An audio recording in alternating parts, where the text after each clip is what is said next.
Magandang hapon mga bata! Ang pagiging isang volunteer ay ang pagkakaroon ng responsibilidad kung saan man niya gustong makabahagi. Maaaring makatulong siya sa isang pamayanan o sa isang lugar na maraming nangangailangan ng tulong. At bawat isa sa atin ay maaaring maging isang volunteer. Oo mga bata, pwede tayong maging volunteer. At ito ay sa pamamagitan ng pagsali sa iba't ibang aktibidad na ginagawa sa ating lugar. Isang halimbawa na dyan ay yung pangangalaga sa ating kalikasan. Kaya ngayong hapon, samahan niyo akong gumawa ng isang art project na nagpapakita ng pagpapahalaga sa ating mundo. Ang kailangan nating materials ay cardboard paper, color paper, oil pastel, scissors, glue, compass, at marker.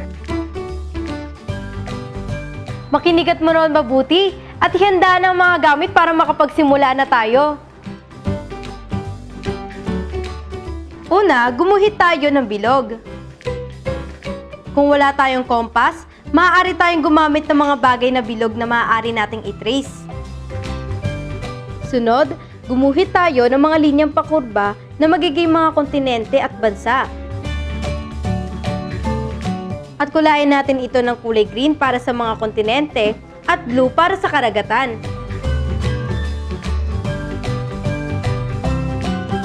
Pag nakulayan na natin, gupitin na natin ang bilog. Sunod, mag-trace at gumupit naman tayo ng mga kamay. Gumawa tayo ng 6 na piraso nito. Idikit na natin sa ginawa nating bilog.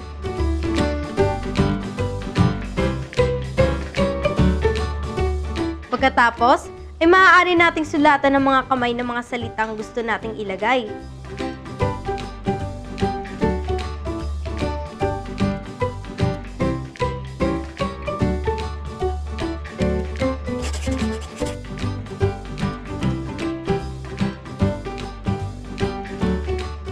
Oh kids, hindi ba't maaari na tayo maging isang volunteer kahit sa maliit na paraan? Isang halimbawa nito ay ang maingatan natin ng ating kapaligiran. Samahan niyo ako ulit sa Webes kung loloobin ng Diyos at sanayin natin ang ating kaalaman dito lang sa Kids Craft!